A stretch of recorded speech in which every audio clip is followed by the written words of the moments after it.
Collector સંકલનની એક બેઠકનું આયોજન કરવામાં આવ્યું, જેમાં લોકોની ફરિયાદના આધારે ધારાસભ્ય વિનુ મોરડિયાએ કલેક્ટરને રજૂઆત કરી હતી। ગરીબોનું અનાજ દુકાનદારો ખાઈ જાય છે તેવું વિનુ મોરડિયાએ લોકોની ફરિયાદ હતી તે બાબતે રજૂઆત કરી। સરકારી રાશનની દુકાન પર લોકોને કેટલું અનાજ મળવાપાત્ર છે તેનું બોર્ડ લગાવવામાં કલેક્ટરને રજૂઆત કરવામાં આવી છે। આવા લોકો વિરુદ્ધ કડકમાં કડક કાર્યવાહીની પણ તેઓ દ્વારા માંગણી કરવામાં આવી।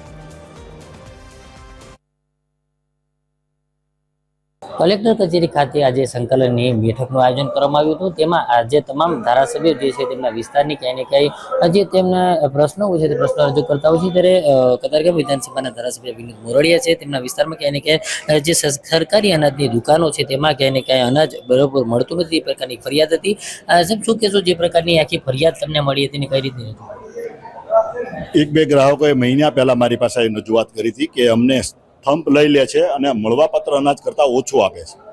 તેને ધ્યાનમાં લઈને આપણે જનરલ આખો વિષય લીધો છે કે જે દુકાનદારો મળવાપાત્ર અનાજ આપવા લાયક હોય છે અને આપતા નથી તો દુકાનના ઉપર બોર્ડ લગાવવામાં આવે કે એપીએલ અથવા તો બીપીએલ વાળાને જે પ્રકારની જેટલી સરકારની યોજના છે જેટલા કિલો અનાજ મળવું પડે એ લખીને બોર્ડ મારે, જેથી કરીને ગ્રાહકોને ખબર પડે, ગ્રાહક છેતરાય નહીં। ગરીબ લોકો હોય સહજ રીતે બધું જ એને માહિતી ન હોય તો છેતરાય, કોઈ દુકાનદાર પણ છેતરવા માગતો હોય તો એટલા માટે બોર્ડ લગાવવાની મેં કીધું છે કે બોર્ડ લગાવવામાં આવે કે જેથી કરીને સરકારની જે ભાવ છે, સરકારના યોજનાનો જે અંદરનો ભાવ છે એ ગરીબો સુધી અનાજ પહોંચે તો ગરીબના પેટનો દાણો કોઈ ન છીનવી લે, એટલા માટેની આ મેં રજૂઆત કરી છે કે જે બોર્ડ લગાવવામાં આવે અને આખા શહેરમાં લગાવવામાં આવે। બીજું કે જે કોઈ ગ્રાહકોને આવી છેતરપિંડી થાય તો મારી ઓફિસ સુધી મારા સુધી આ એને અવાજ પહોંચાડે, હું એમનો અવાજ પહોંચાડી શકું, એટલા માટેની આજની આ રજૂઆત। અનેક વખત જોવા મળતું હોય છે કે ગરીબોના હકનું જે અનાજ હોય છે તે દુકાનદાર ગરીબોને નથી આપતો પણ અન્ય જગ્યાએ બારોબાર વેચી દેતો હોય છે।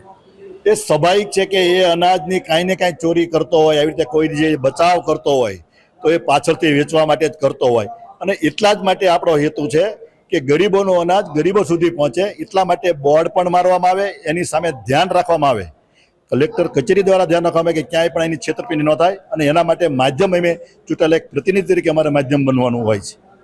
બિલકુલ, જે પ્રકારે ધારાસભ્ય દ્વારા ક્યાંય ને ક્યાંય ચોખ્ખું કહી દેવામાં આવ્યું છે કે કોઈ પણ વ્યક્તિ હોય તેમને અનાજ ઓછું મળતું હોય તો તેમની ઓફિસના દરવાજા ખટખટાવી શકે છે ને તેમની ઓફિસના જે દરવાજા તે ખુલ્લા છે। કારણ કે તમામ એવા જે દુકાનધારકો છે કે જ્યાં સરકારી અનાજ આપવામાં આવે છે ત્યાં બોર્ડ મારવામાં આવે, સરકારના નીતિ નિયમ પ્રમાણે કેટલું અનાજ એપીએલ અને કેટલું અનાજ બીપીએલ ને મળે છે તે પ્રકારના બોર્ડ મારવામાં આવે, જેથી કરીને ગ્રાહકો છે તે છેતરાય નહીં અને દુકાનદાર તેમનું અનાજ જે છે તે બારોબાર વેચી ન શકે।